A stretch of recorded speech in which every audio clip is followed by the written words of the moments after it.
Ladies and gentlemen, Dave Chappelle.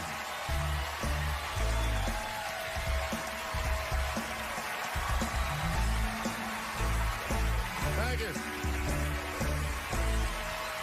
Oh, boy, I'm very nervous. No pressure. During the Civil Rights Movement, I can't read what's on the teleprompter. Some about black America and white America. There's black Americans and there's white Americans. We're all one America. So if you don't mind, this is not live, is it? I imagine whatever I say, you could just edit it out. Let's try it a few ways. Lou, are you in the booth? I am. All right, good. You know what, Lou? Let's just play around with it and see if we can get it right, get this clip package on, and then let me go home, all right? You got it. All right. Ready. All right, count me in. 5, 4, 3, 2, 1. Wu-Tang. I'm just with you, Lou. Let's do it again. We're going to do it again. We'll get it right. Here we go, Dave. 5, 4, 3, 2. You know, when I was a comedian starting out in Washington, D.C., right here in this city, 1988, I'll never forget this. It was a comedy club owner that banned profanity from his comedy club. He said it offended his audience, and this was a cause of major concern for all the comedians in the circuit. And we all called a meeting, and we had the owners come, and it was the club owners, and it was the comedians. It was the classic labor dispute. The club owners laid out their case. There cannot be profanity in these clubs because that offends people. And there's a comedian who's still a good friend of mine to this day. He lives right here in Washington, D.C. He stood up and he said, he's black, I should tell you, because it's important to the story. He says, I use profanity because I live a profane lifestyle. He says, I don't have an insect infestation in my house. I have roaches.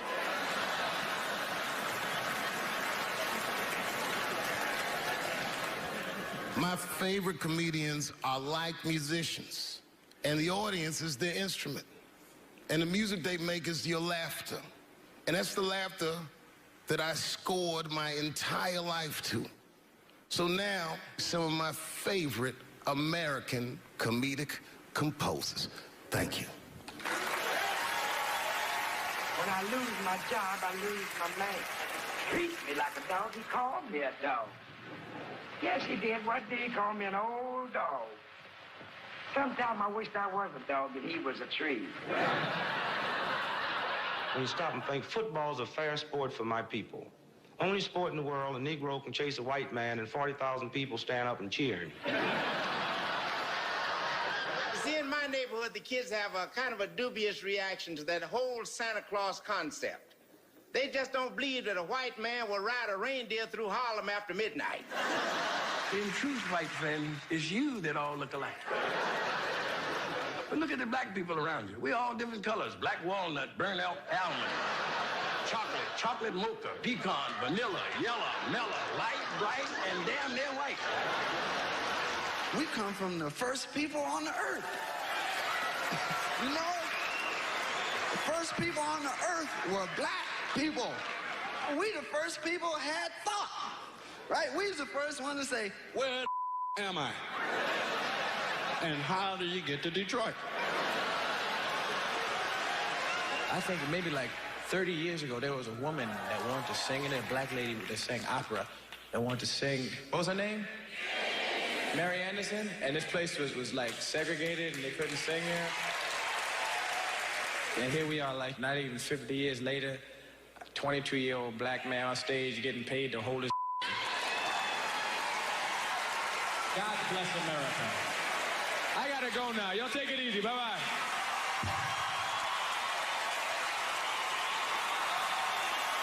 Janelle Monáe, Will Smith, Common, Gladys Knight, and John Legend when we continue. Yeah, man. Well, you ladies are right. To be honest with you, your lives look terrifying to me. They do, man. I know nothing about being a woman, but I know fear. Yo, I used to live in New York when I was 17. And I couldn't even pay my bills. You know what I did to make money? I used to do shows for drug dealers that wanted to clean their money up. One time I did a real good set, and these motherfuckers called me in the back room.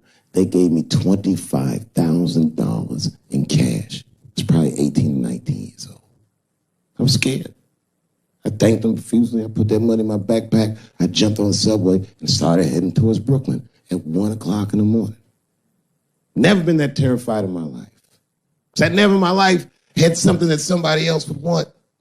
I thought to myself, Jesus Christ, if motherfuckers knew how much money I had in this backpack, they'd kill me for it.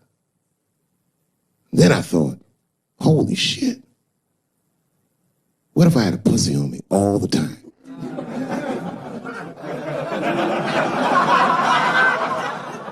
That's what women are dealing with. I'm gonna tell you right now. It's real talk. If them same drug dealers gave me a pussy and said, put this in your backpack and take it to Brooklyn, I'd be like, nigga, I can't accept this.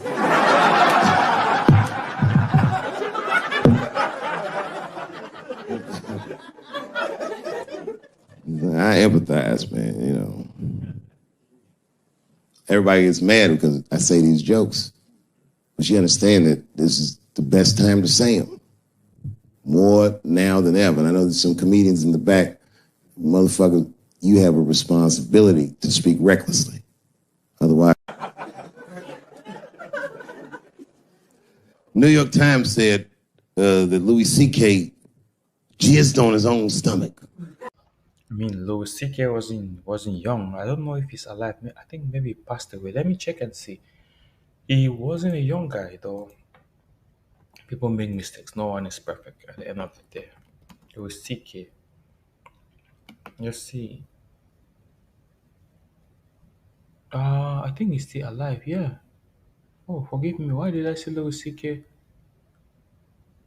Is of late? No, he's still alive. Man, no one is perfect at the end of the day. We all make mistakes, you know. And if you watch this video at the beginning, you will see how Obama was really having a lot, especially when Dave Chappelle was talking.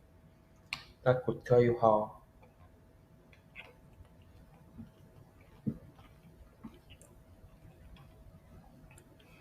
he came to support black comedians.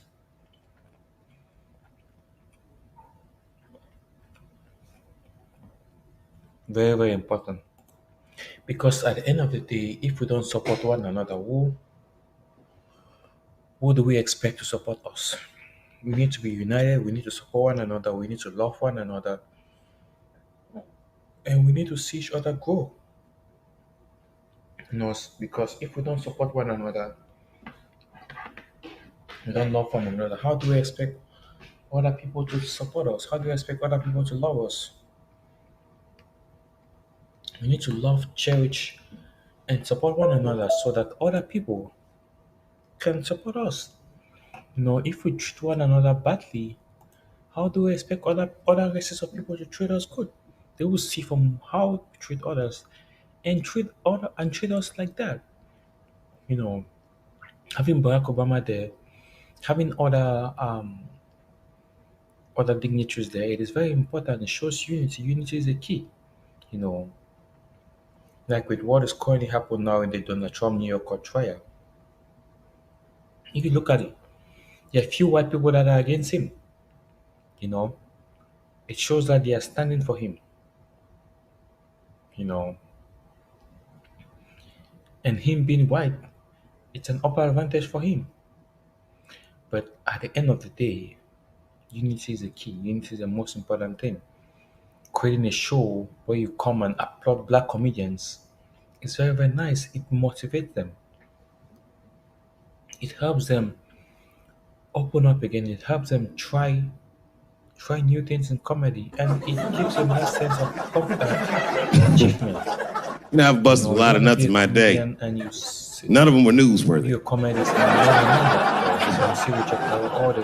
shit was really gross, because they didn't just say it like I said it. They didn't just say jizz on the stomach. They said it in that fucking Pulitzer Prize winning style that the New York Times has. It was very descriptive. Like, you know what I mean? Louis C.K.'s semen shot out like a volcano of misogyny, slowly drizzling down like lava, covering his freckled penis as it slowly dripped to a fiery crown of red hair. Jesus Christ, I'm trying to eat some huevos rancheros and these niggas is...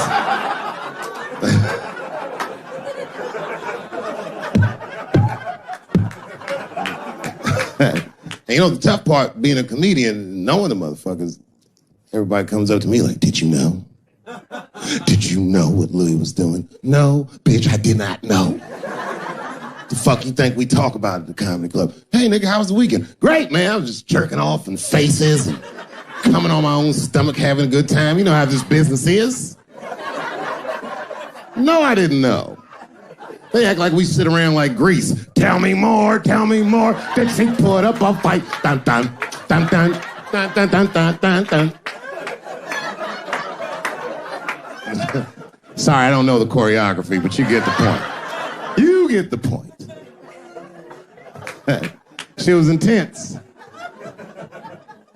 But Louis was like the turning point. I mean, you know, all these allegations are terrible. Louis was the only... I shouldn't say this, but fuck it. His allegation was the only one that made me, like, laugh. Well, if you think about it, because all his friends is reading it, and he's jerking off, and he's surprising people. He's surprising me.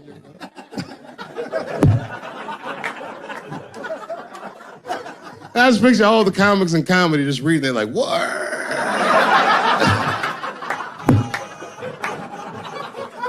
It's terrible. I know it's terrible. I'm sorry, ladies. You're right. You are right. But at the same time, I mean, you know what I mean? I don't know.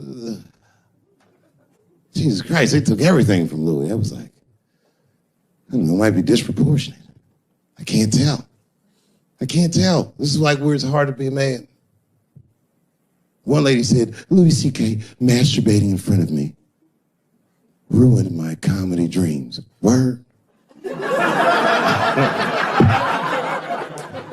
Well, then I dare say, madam, you may have never had a dream. Come on, man, that's a brittle spirit. That is a brittle-ass spirit, nigga. That shit is too much. This is a grown-ass woman. You know what this shit is like? It's like COINTELPRO. You know what that is? It's a program that the FBI had under J. Edgar Hoover. In this program, one of the many things they did was they would track the sexual habits of anyone they considered an enemy of the state. It was a lip button. That's why they got all these fucking sex tapes with Martin Luther King fucking bitches. But lucky for us, he actually had a dream. You think if Louis C.K. jerked off in front of Dr. King, he'd be like, I can't continue this movement. I'm sorry, but the freedom of black people must be stopped. I didn't know this nigga was gonna pull his dick out and jerk off like this. I just thought we were gonna get a couple of drinks and chill. Show business is just harder than that. Them women sounding like, I hate to say it, y'all, they sound weak. I know it sounds fucked up, I'm not supposed to say that, but one of these ladies was like, Louis C.K. was masturbating while I was on the phone with him. Bitch, you don't know how to hang up a phone?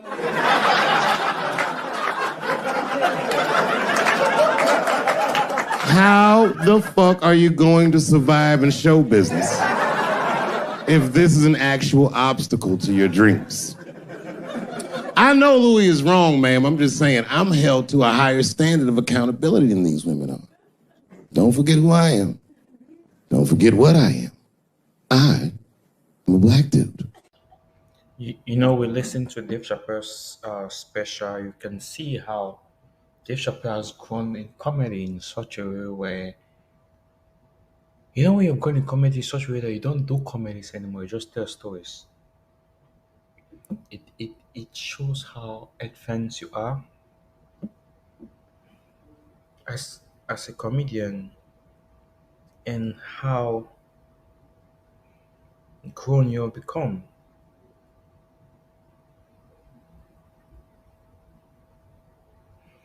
how advanced you are as a comedian,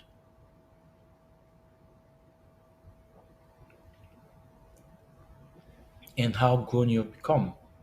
Now most of the time you see Dave Chappelle, what he does basically is just tell stories though. And he's a good storyteller because he tells stories in such a way where he puts you in the story while telling you. One of the ways to know if someone is a super good storyteller is you listening to the story and imagining yourself in the story. It's like acting a movie in which you are the actor or one of the actors and the movie is acting. That is how a good storyteller does. And Dave Chappelle is an awesome, I can say an awesome and a phenomenal storyteller. He knows how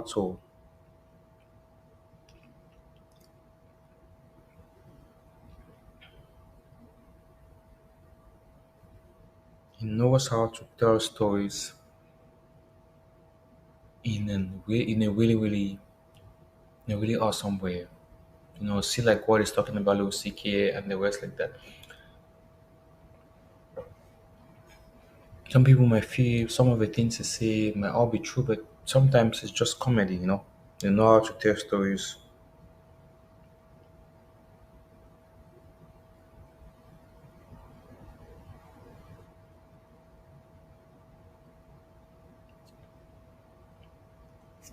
He knows how to tell stories,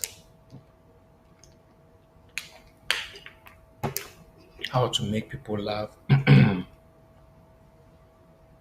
how to get people engaged, you know, and that is why he gets paid a lot because he doesn't really do comedies that much. He just do storytellings now, educative ones, and it's almost similar to what Trevor Noah does. He knows how to tell stories that makes them really great and awesome comedians in our days. Thank you.